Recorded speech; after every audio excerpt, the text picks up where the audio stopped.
Tesalonicenses capítulo 4.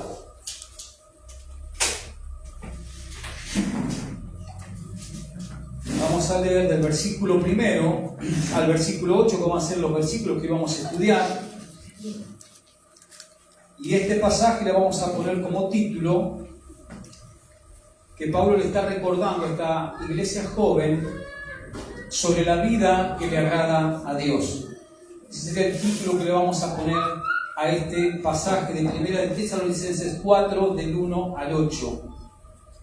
Pablo les recuerda a esta joven iglesia la vida que le agrada a Dios. Y obviamente, por implicación también a nosotros hoy en día, a través de este escrito vamos a ver cuál es la vida que le agrada a Dios, que todos nosotros, si nos consideramos hijos de Dios, cristianos, debemos llevar adelante.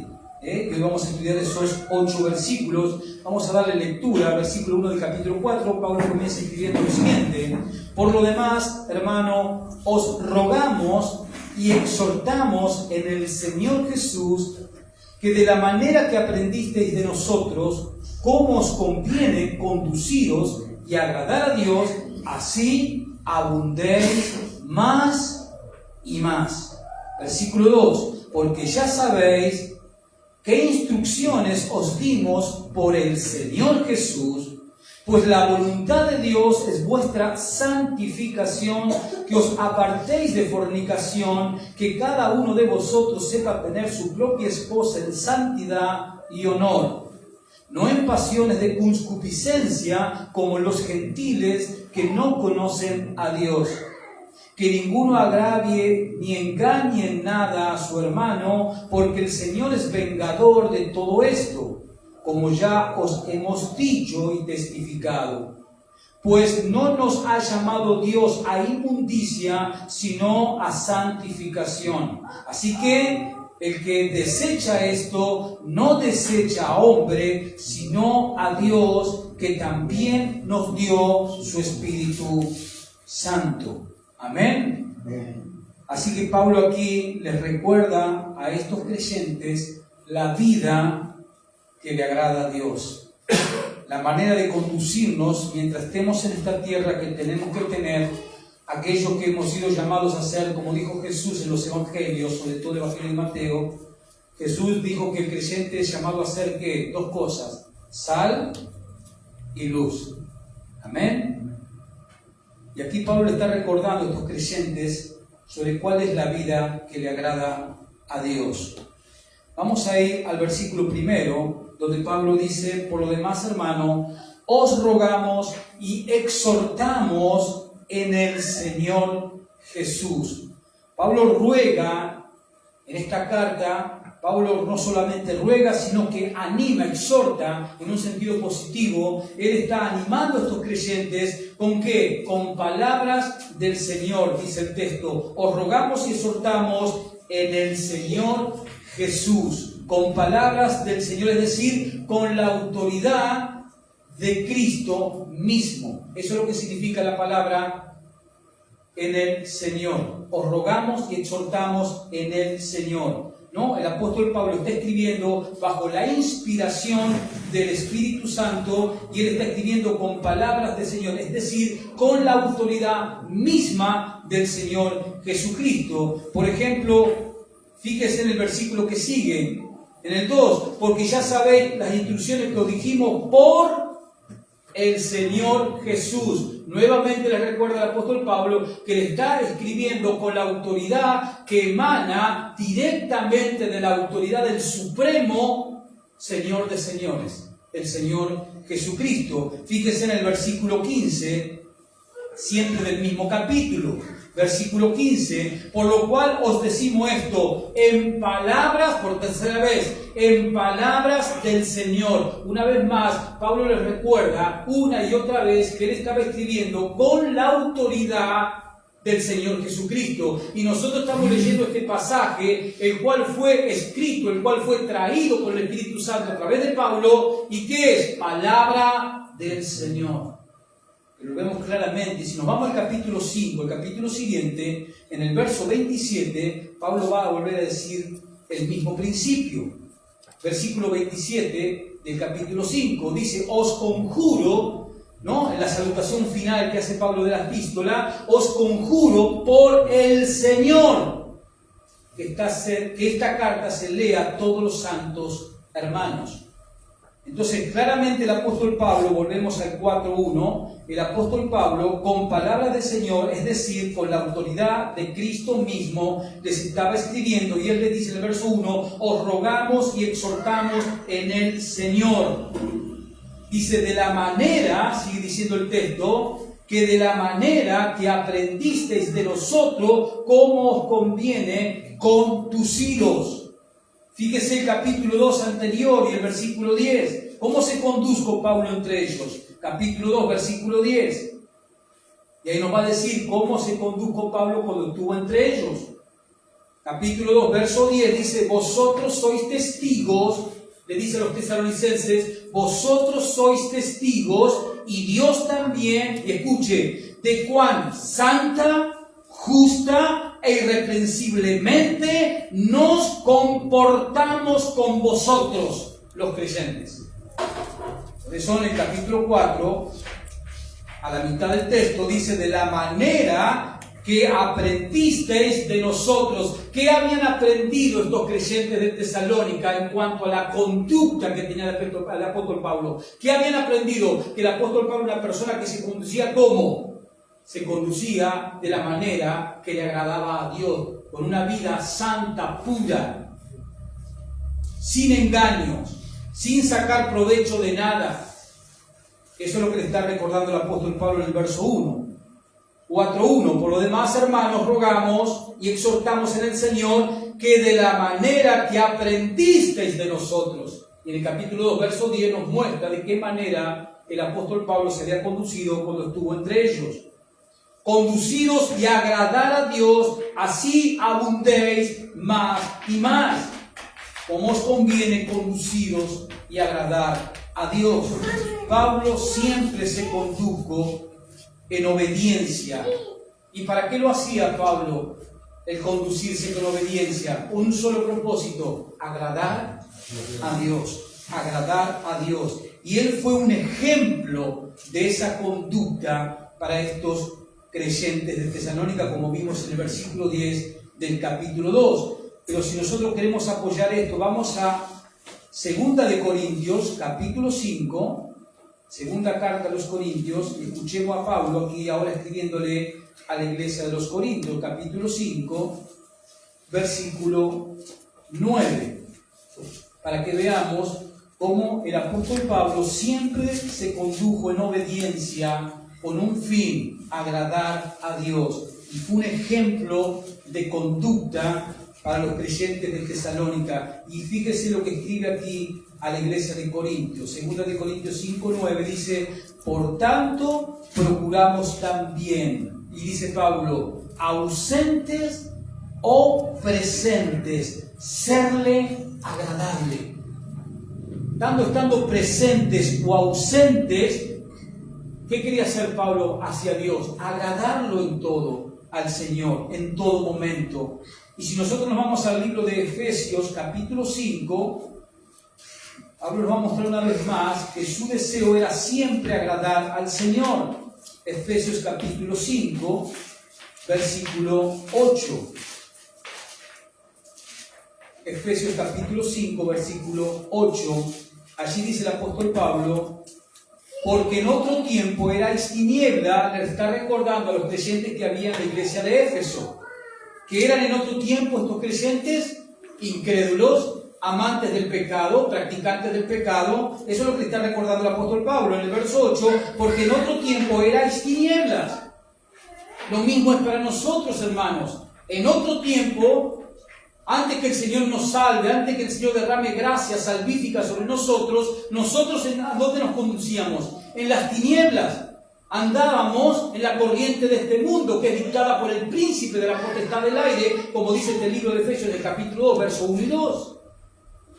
Y eso es lo que está recordando Pablo: porque en otro tiempo eras tinieblas, mas ahora sois luz en el Señor. Andad como hijos de luz. Condúzcanse como lo que son ahora, no como lo que eran antes. Verso 9, porque el fruto del Espíritu en todo es bondad, justicia y verdad. Verso 10, comprobando lo que es agradable al Señor. ¿Y a través de qué vamos a comprobar lo que es agradable al Señor? ¿A través de qué? ¿De qué medio? De lo que usted tiene en sus manos, de la Biblia, la palabra de Dios, los consejos de Dios, los mandatos de Dios, los preceptos de Dios. A través de eso vamos a ¿qué? A comprobar qué es lo que a Dios le agrada. Y Pablo era una persona que se conducía en obediencia en todo tiempo a la palabra de Dios, precisamente para agradarlo a Dios. Precisamente para eso. Y él fue un ejemplo para todas las iglesias que él edificó, para todas las personas a las cuales él alcanzó con el Evangelio. Pablo siempre fue un ejemplo de ese Evangelio que él predicaba. Y eso es lo que le está recordando a estos creyentes de Tesalónica. Volvamos allí al capítulo 4, donde estamos centrados. Así que en el versículo 1 del capítulo 4, el apóstol Pablo dice: por lo demás, hermanos, os rogamos y exhortamos en el Señor. Ya explicamos qué significa esa frase. Que de la manera que aprendisteis de nosotros, cómo os conviene conduciros y agradar a Dios, así, de esa manera como se agrada a Dios, tenemos que abundar, dice Pablo, más y qué, y más. O sea, tenemos que apuntar a qué, a crecer en esa vida que agrada a Dios todo el tiempo, no a estancarnos, no a conformarnos, sino a crecer, teológicamente se llama, en santidad, en esa santidad progresiva, todo el tiempo. Versículo 2, porque ya sabéis qué instrucciones os dimos, y nuevamente Pablo dice, por el Señor Jesús, por medio de la autoridad de la palabra de Dios. ¿Qué instrucciones os dimos por el Señor Jesús? Pablo les está diciendo que él estaba escribiendo con la autoridad del Señor Jesucristo. Y ellos lo habían entendido de esa manera. Que cuando llegó Pablo a predicarles la palabra de Dios, ellos enseguida abrieron su corazón por obra del Espíritu Santo y recibieron la predicación de Pablo como palabra de Dios, no solo como palabras de hombres. Fíjese en el capítulo 1 de la carta, en el versículo 13. Capítulo 1.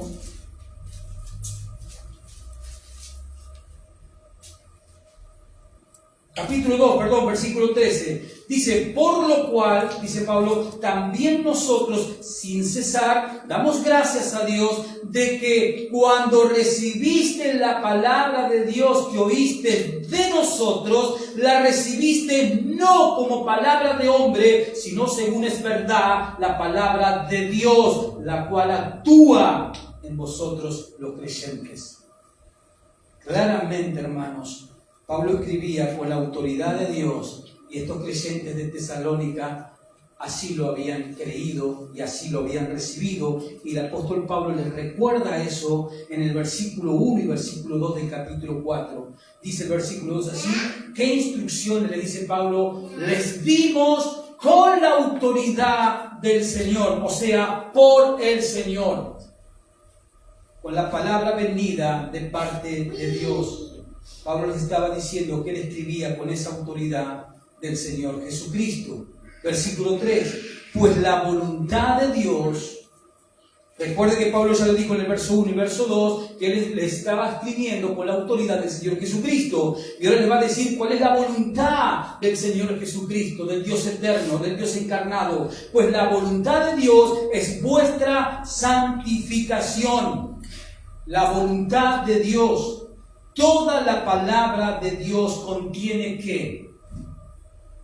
¿Qué contiene la Biblia en su totalidad? La voluntad de Dios.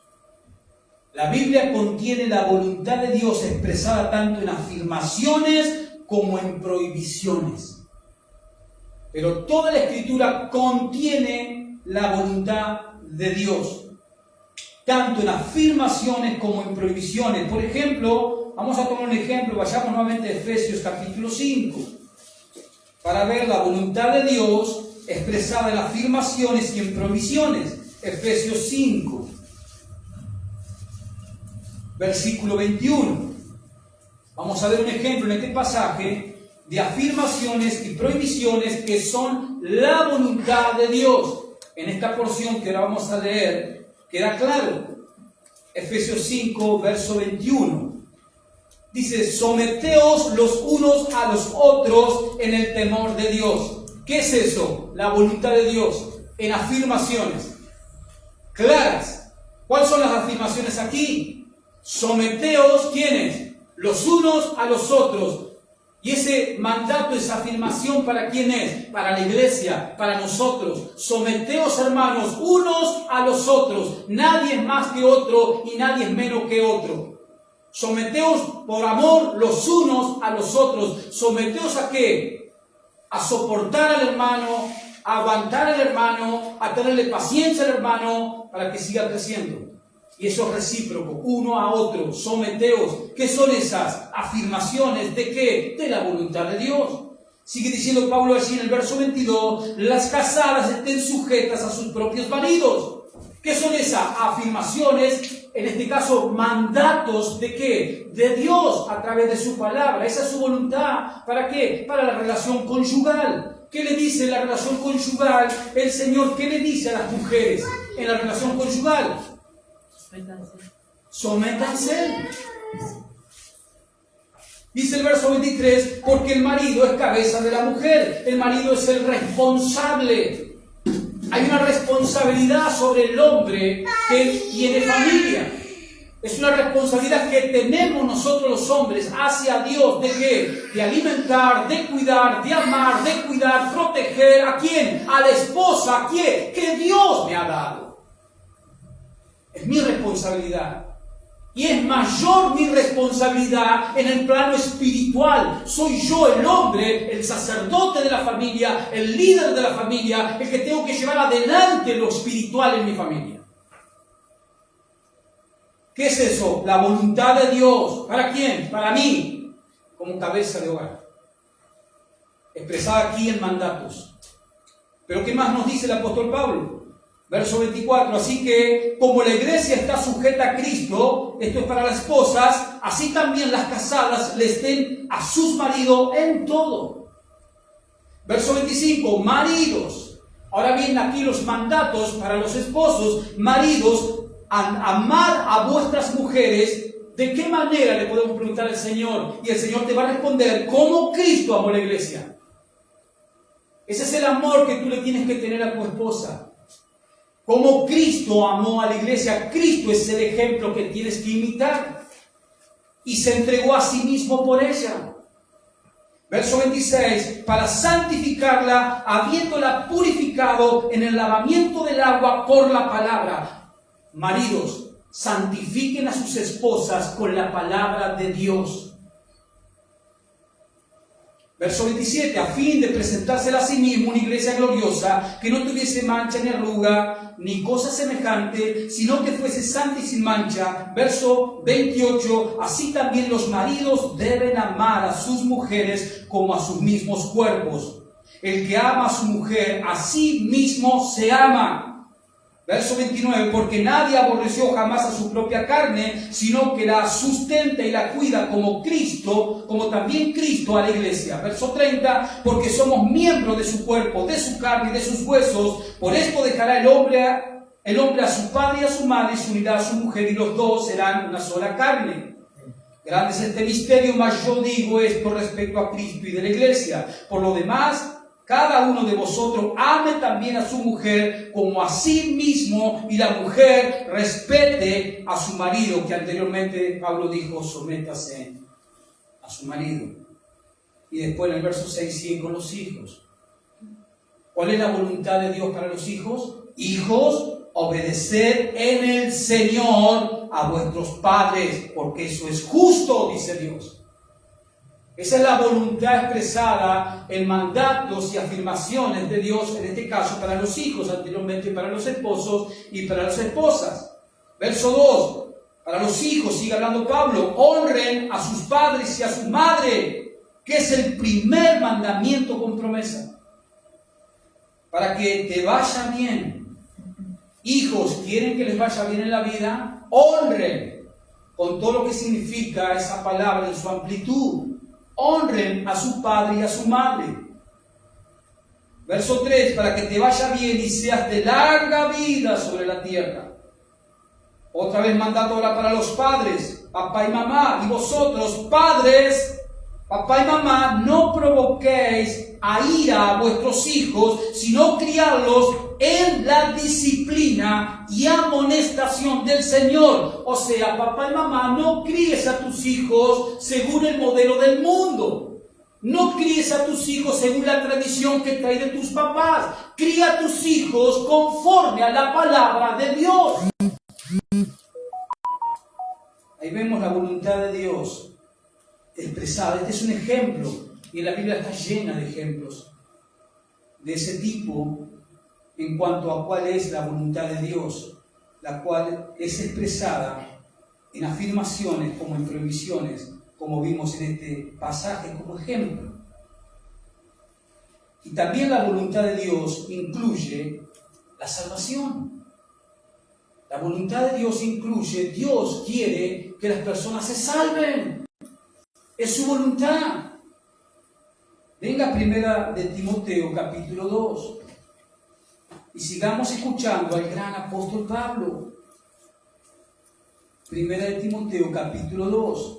Vamos a ver otro ejemplo de cuál es la voluntad de Dios, en este caso con respecto a la salvación. Primera de Timoteo capítulo 2, versículo 4.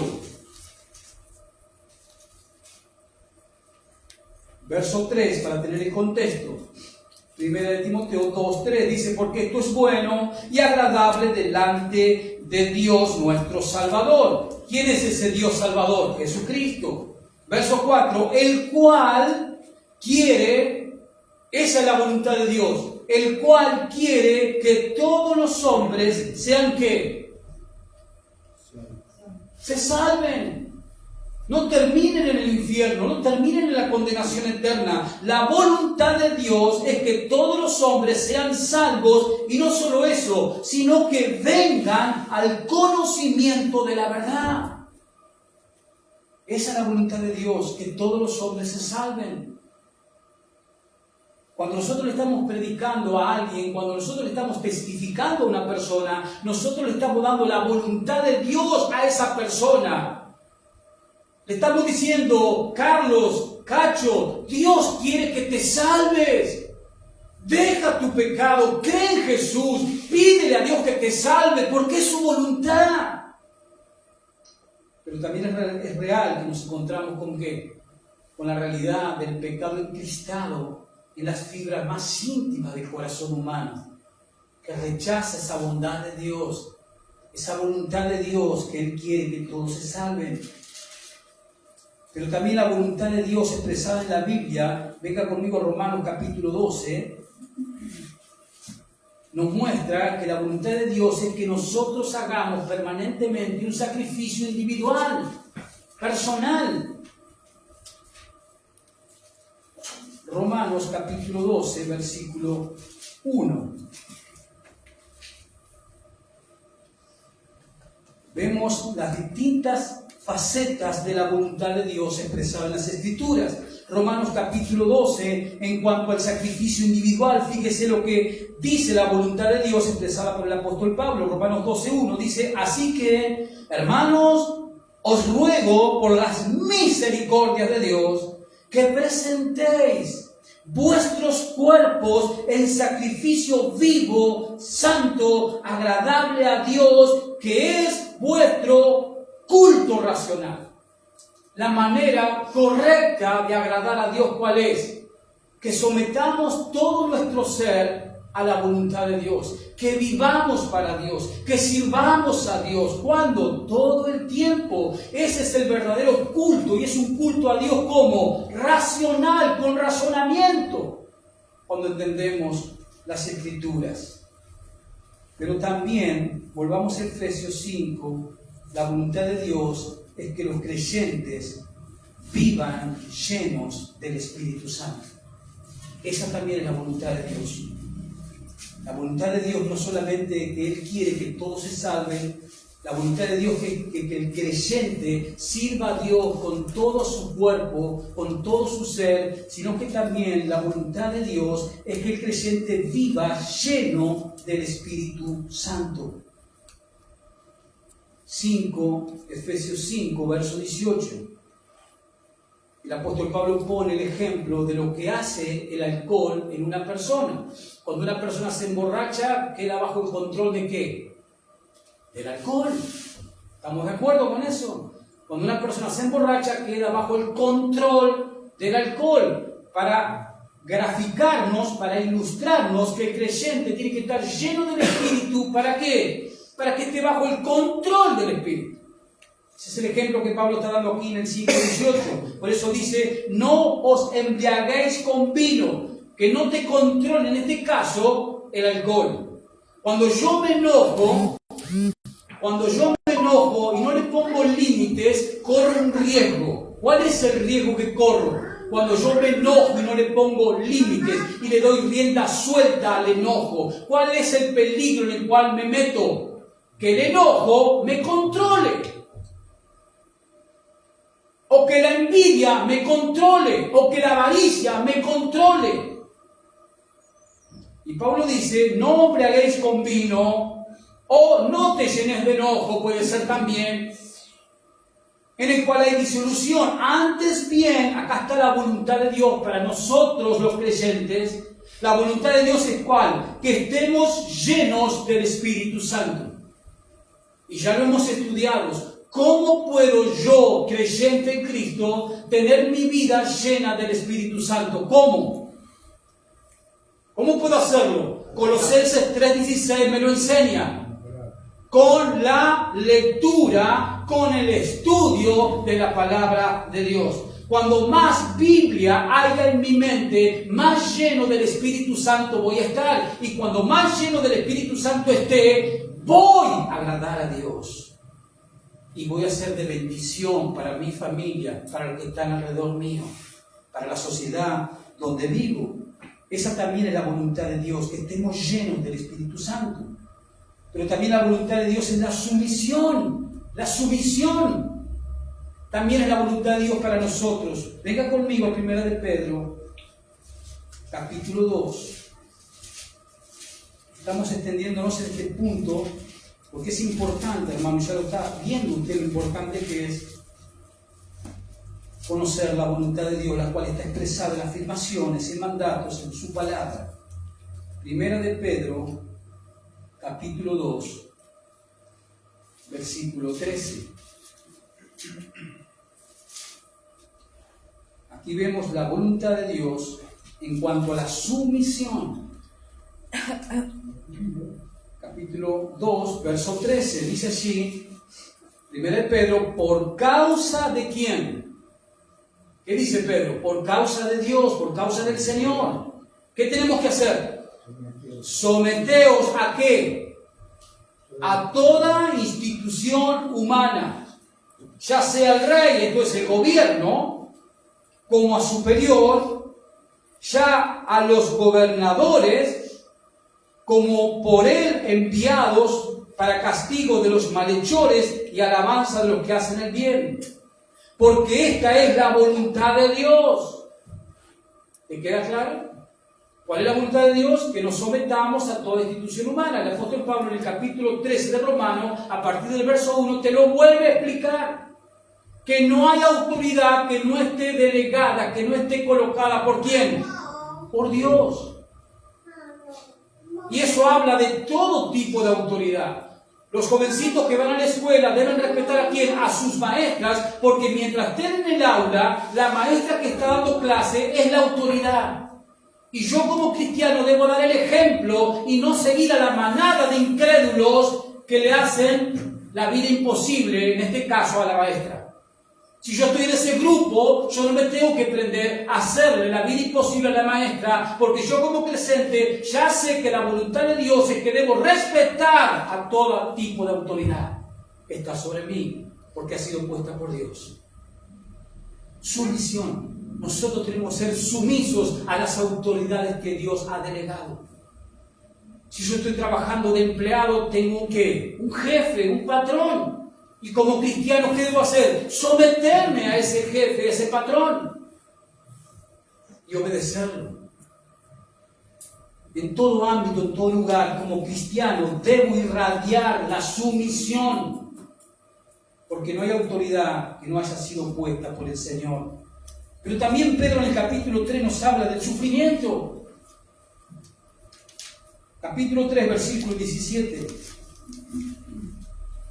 En esta misma carta de Pedro.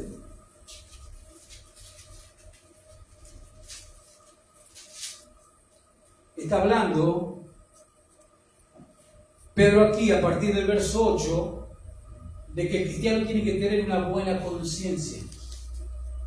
El cristiano no tiene que ser amonestado por ese mecanismo que Dios nos ha colocado, que es la conciencia, para amonestarnos cuando hacemos las cosas bien, o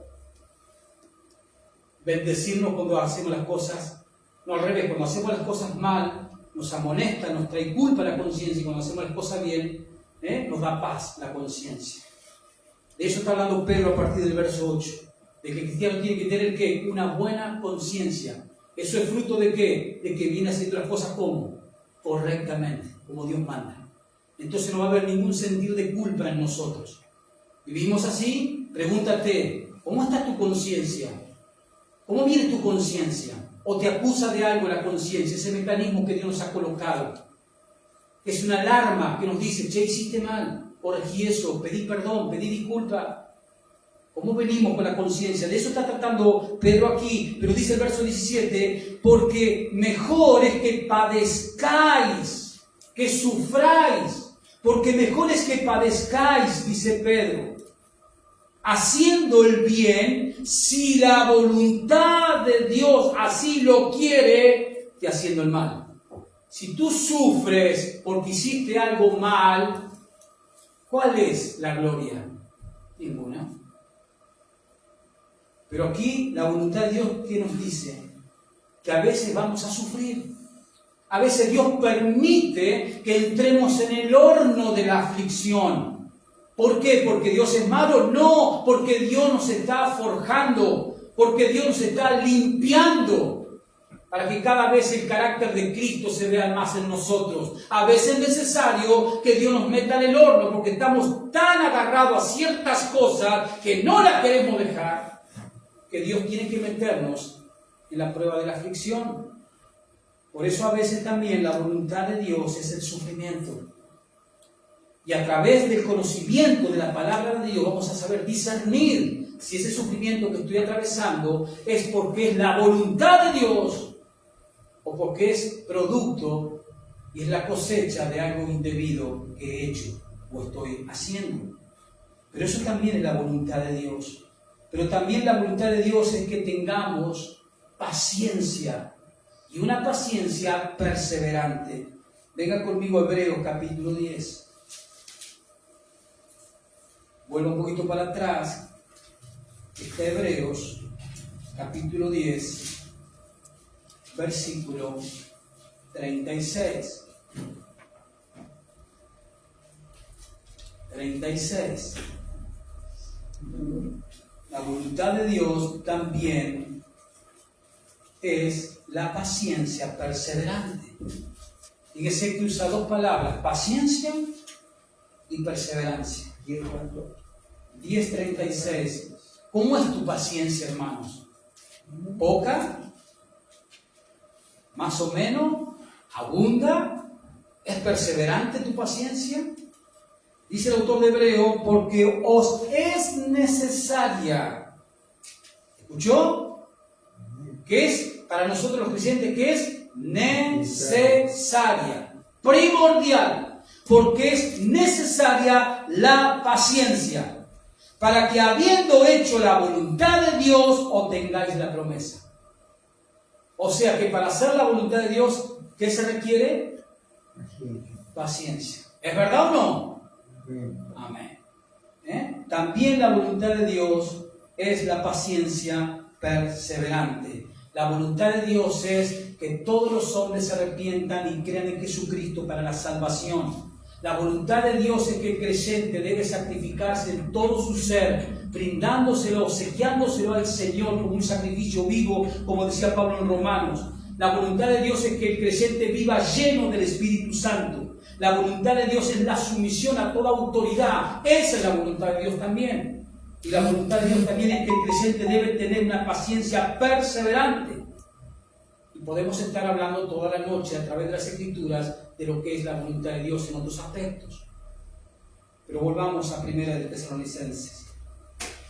Volvamos allí. Capítulo 4. Capítulo 4.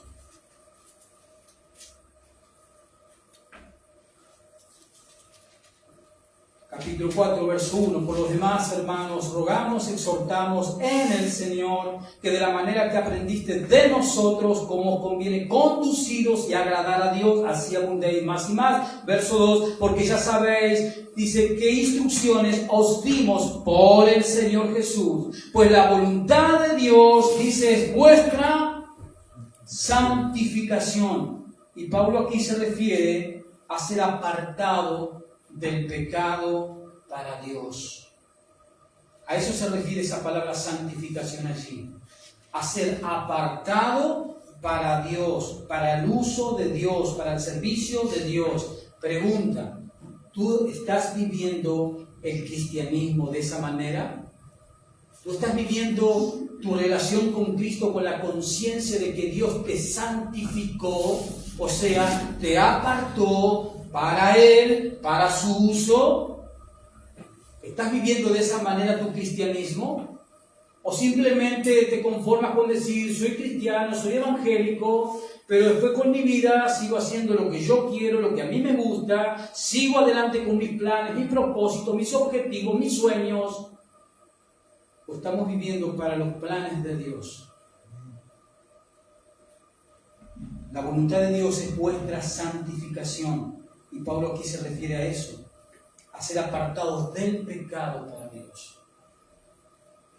Apartados del pecado para Dios. Y en este contexto, obviamente, ser apartado de la impureza sexual, que nos va a decir en el versículo siguiente. Verso 3, pues la voluntad de Dios es vuestra santificación, que os apartéis de fornicación, de toda impureza sexual. Versículo 4. Que cada uno de vosotros sepa tener su propia esposa en santidad y en honor. Sepa tener su propia esposa en santidad y en honor. Y aquí vamos a hacer una corrección en nuestra versión Reina Valera 1960.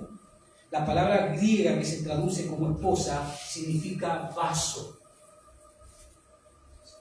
O sea, la traducción correcta en este versículo es sepa tener su propio cuerpo, no esposa.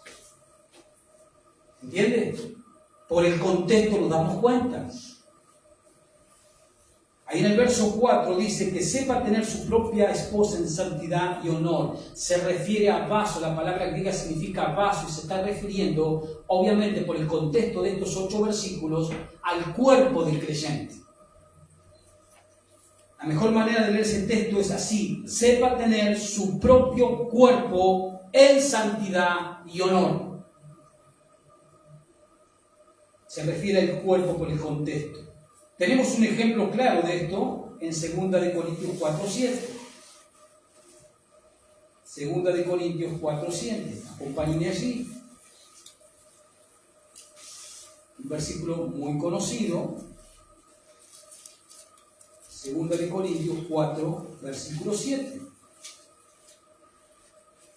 Y esta es la misma palabra, en el original griego, es la misma palabra que usó Pablo aquí en Tesalonicenses 4:4. En una mala traducción de esta Reina Valera le pusieron esposa cuando significa cuerpo. Dice así en 2 Corintios 4:7. Dice, pero tenemos este tesoro, ¿se acuerdan a qué se refiere ahí? Al Evangelio, la verdad de Dios. Pero tenemos este tesoro ¿en qué?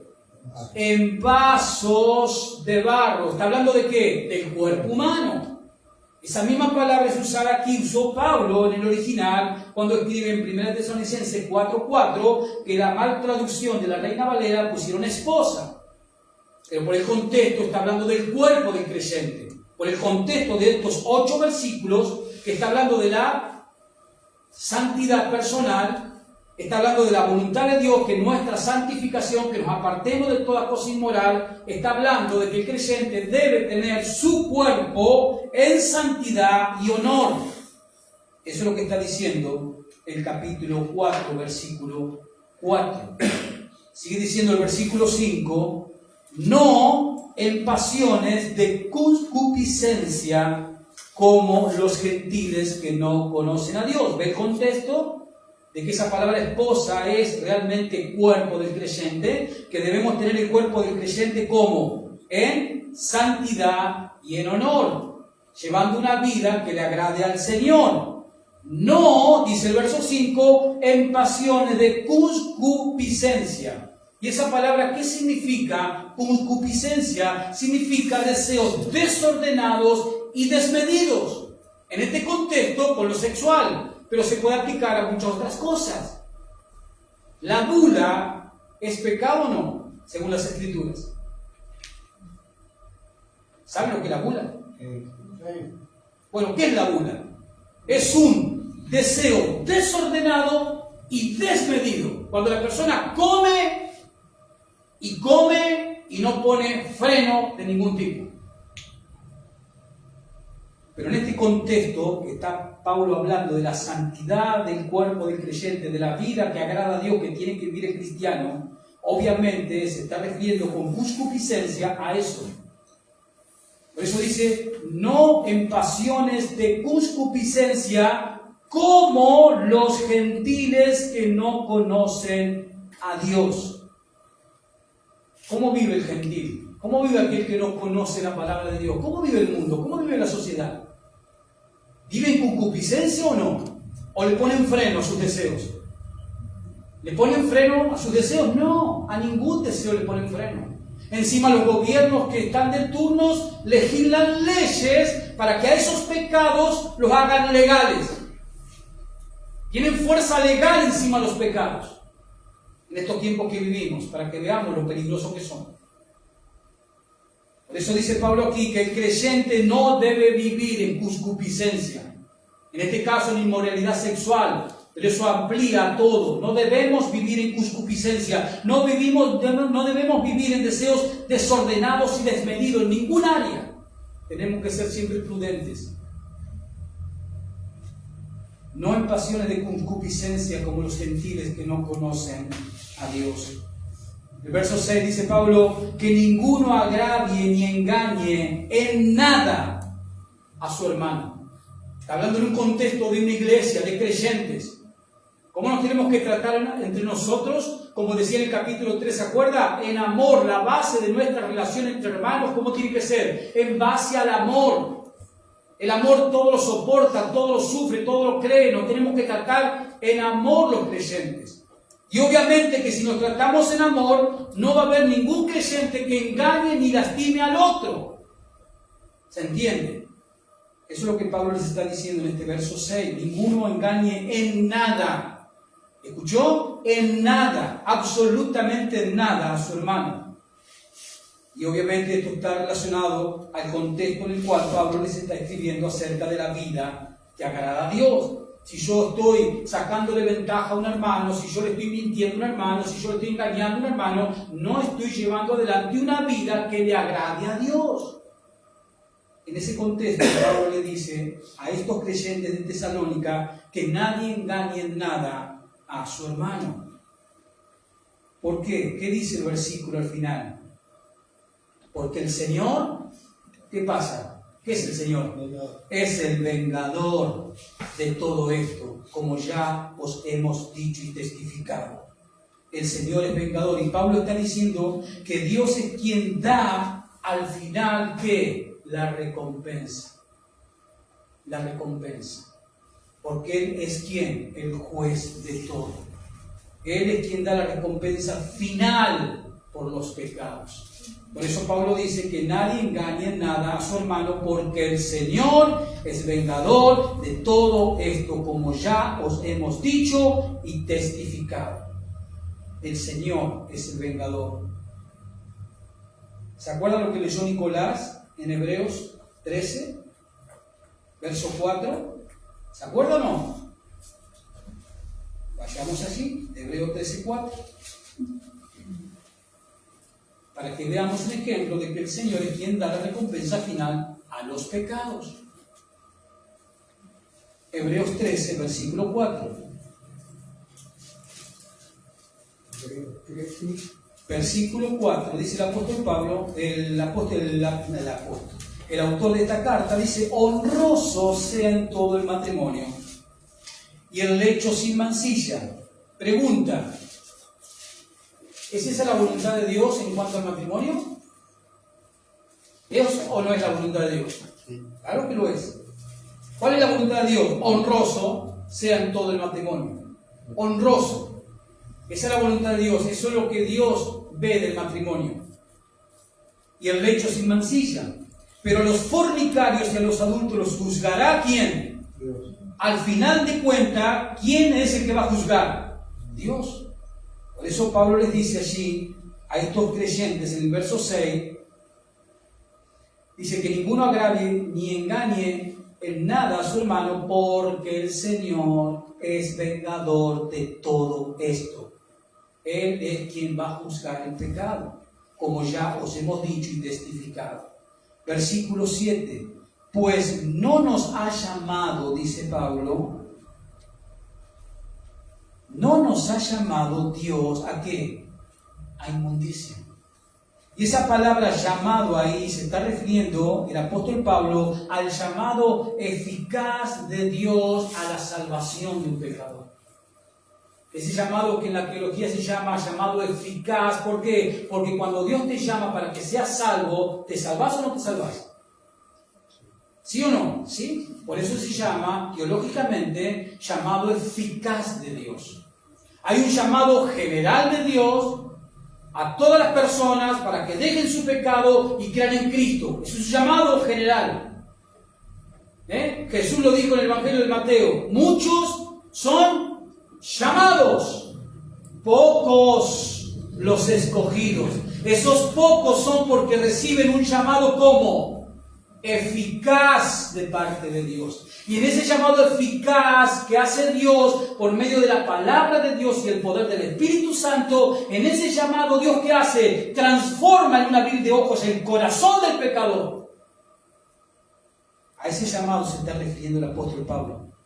Pues no nos ha llamado. Si tú estás en Cristo verdaderamente, es porque Dios te ha llamado. No lo dudes. Pues no nos ha llamado Dios ¿a qué?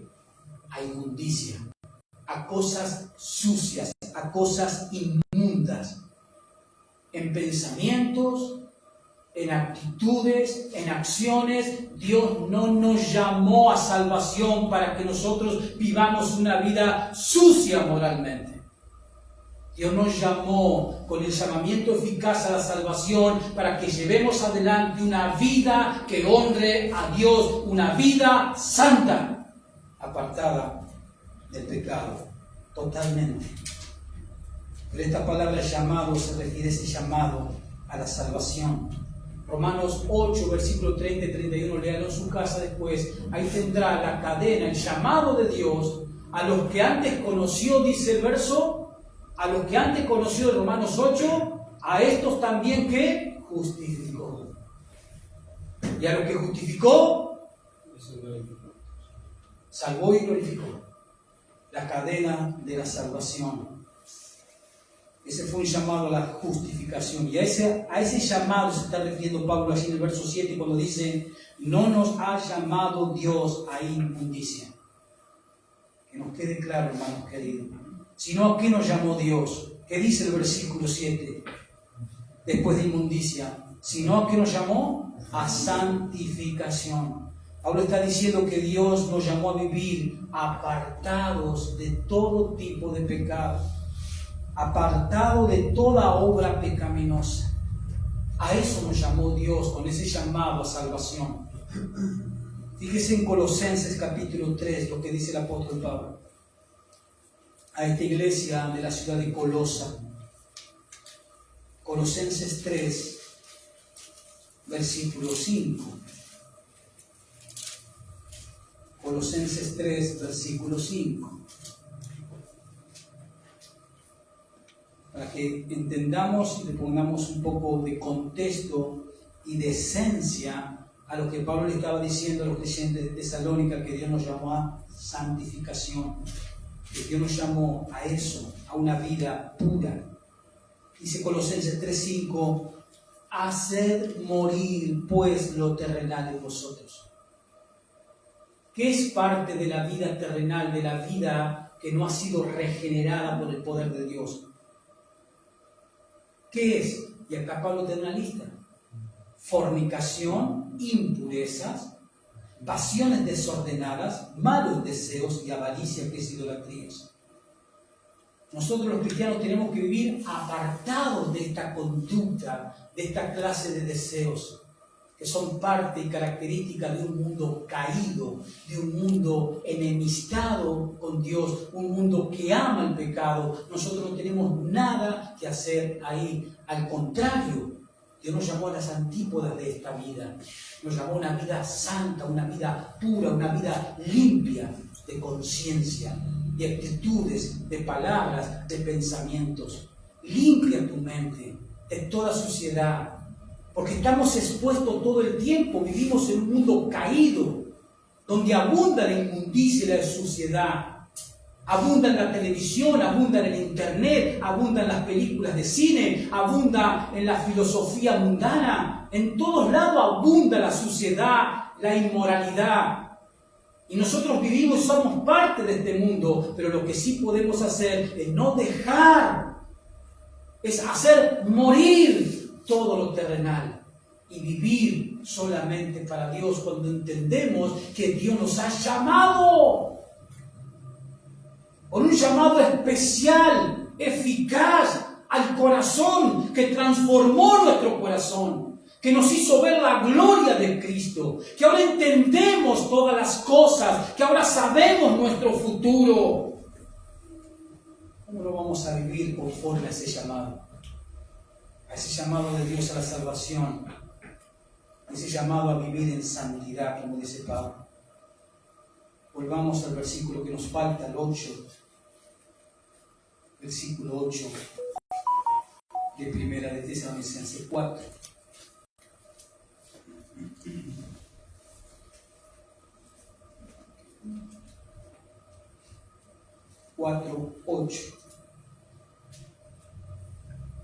Dice el verso 7, pues no nos ha llamado Dios a inmundicia, sino a santificación. Así que, dice Pablo, el que desecha esto, todo lo que dijo Pablo del versículo 1 hasta el versículo 7, así que el que desecha esto, no desecha a hombre.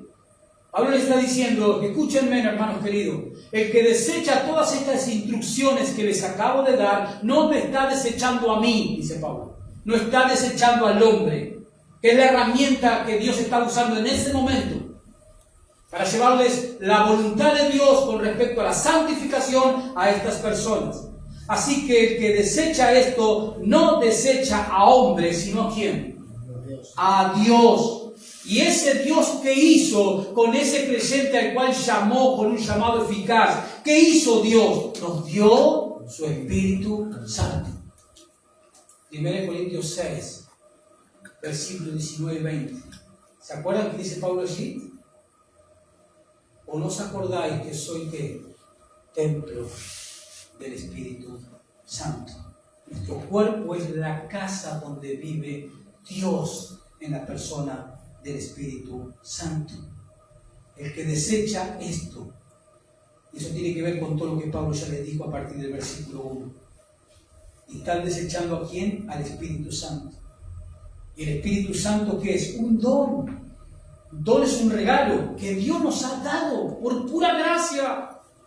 Y gracias al Espíritu Santo nosotros podemos ser transformados. Gracias al Espíritu Santo nosotros somos guiados, somos guardados, somos ayudados. El Espíritu Santo se ha transformado en nuestra garantía de redención final. Y el Espíritu Santo es el agente junto a la palabra de Dios que nos santifica. Y el Espíritu Santo fue quien nos selló, como dice Pablo en Efesios 1, para el día de la redención. El que no vive conforme a lo que Pablo dice ahí, y Pablo está hablando palabras del Señor, no desecha a hombres, sino que desecha a Dios. Ahora bien, hermanos, ¿qué podemos aplicar a nuestras vidas con estos 8 versículos? ¿Qué podemos aplicar? ¿Qué más cosas podemos aplicar? Si Pablo estuviese con nosotros, él nos exhortaría a vivir una vida que le agrade a Dios, lo mismo que les pidió a estos creyentes de la iglesia de Tesalónica hace 2000 años. Si Pablo estuviese aquí en el púlpito hablando, nos estaría pidiendo exactamente lo mismo, que vivamos una vida que honre, que agrade a Dios, y que nos apartemos de toda obra pecaminosa.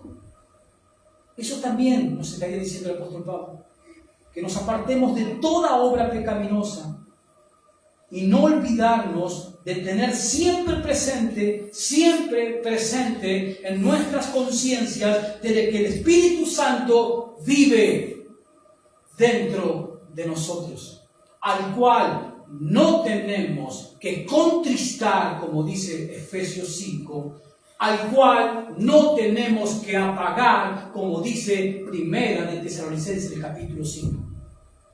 ¿Cuándo apagamos al Espíritu que Dios puso en nosotros? ¿Cuándo contristamos, entristecemos al Espíritu Santo que Dios puso en nosotros? ¿Cuándo lo hacemos? Cuando vivimos una vida que no agrada a Dios. Y vivir una vida que no agrada a Dios significa vivir una vida pecaminosa. Y la voluntad de Dios, dice el verso 3 de Tesalonicenses 4, ¿se acuerdan? La voluntad de Dios es vuestra santificación. Esa es la voluntad de Dios. Entonces la aplicación para nosotros es esa. Vivamos una vida que agrade a Dios, que honre a Dios, ya que Él nos ha llamado en su bondad, en su misericordia. Nos ha llamado a salvación. Nos ha dado su Espíritu Santo. A través de las Escrituras, el Espíritu Santo nos iluminó para que entendiésemos y sigamos entendiendo las Escrituras. Y a través de las Escrituras hemos visto y seguimos viendo la grandeza y la hermosura de Jesucristo. Y las Escrituras también nos muestran cuál es la voluntad de Dios en todo aspecto. Algunos de ellos vimos hoy. Vivamos una vida que agrade a Dios. ¿Cuánto más en estos tiempos, hermanos? ¿Cuánto más en esta sociedad que está inmersa en la oscuridad del pecado? Tenemos que brillar como luces a través de nuestras vidas, que vivan para honrar a Dios. Que podamos irradiar los rayos de luz del carácter de Cristo, de la obediencia de Cristo, de la amabilidad de Cristo, de la bondad de Cristo, del amor de Cristo, de la santidad de Cristo, de la pureza de Cristo. Eso tenemos que irradiar y vamos a hacer luces potentes en tu barrio, en tu vecindario, donde te trabajas, donde te mueves. Vas a irradiar y alguno te irá a preguntar porque sentirá curiosidad. Y ahí tú abrirás tu boca para hablarle de Él, solo de Él. Y Él es Jesús, el eterno Hijo de Dios, quien perdonó tus pecados con su propia sangre santa que derramó en la cruz. Amén, hermanos. Amén. Dios los bendiga, póngase de pie. Y vamos a agradecerle al Señor por su bendita palabra, por sobre todas las cosas. Amado Dios, te damos muchas gracias, Señor. De verdad, Jesús, estamos agradecidos. Gracias, Espíritu Santo, por hablarnos a través de las Escrituras, a través de estos escritos del apóstol Pablo, instrumento que tú usaste en esos tiempos para llevar el Evangelio a ese grupo de creyentes allí en la ciudad de Tesalónica. Pero como tu palabra es viva como tu palabra es espíritu, hoy en día nos sigue hablando, nos sigue transformando. Y te damos gracias porque gracias al Espíritu Santo que nos ilumina nuestra mente, podemos entender el concepto, podemos entender el significado de tu palabra. Gracias, bendito Dios, por tu bondad, por tu amor y misericordia derramada sobre nosotros. No solo el día de la salvación, sino todo el tiempo. Señor, bendice tu iglesia local que esté aquí presente un domingo más. La has bendecido con tu palabra. Ahora fortalécela, Señor, para que ellos den testimonio en sus familias, en sus barrios, Señor, en los lugares donde ellos tienen influencias, que ellos testifiquen de Jesús. Los tiempos se acortan, Señor, según tu plan profético, Padre Santo. Ayúdanos a dar testimonio como nunca antes, a abrir nuestras bocas, a prepararnos también, Señor, para conocer cada vez más tu palabra y mientras tanto vivir agradecidos por la salvación que tenemos, de saber que hemos sido sacados del reino de las tinieblas y hemos sido trasladados al reino de tu amado Hijo Jesucristo, en quien tenemos perdón de pecados y vida eterna. Señor, ayuda a tu iglesia en sus necesidades.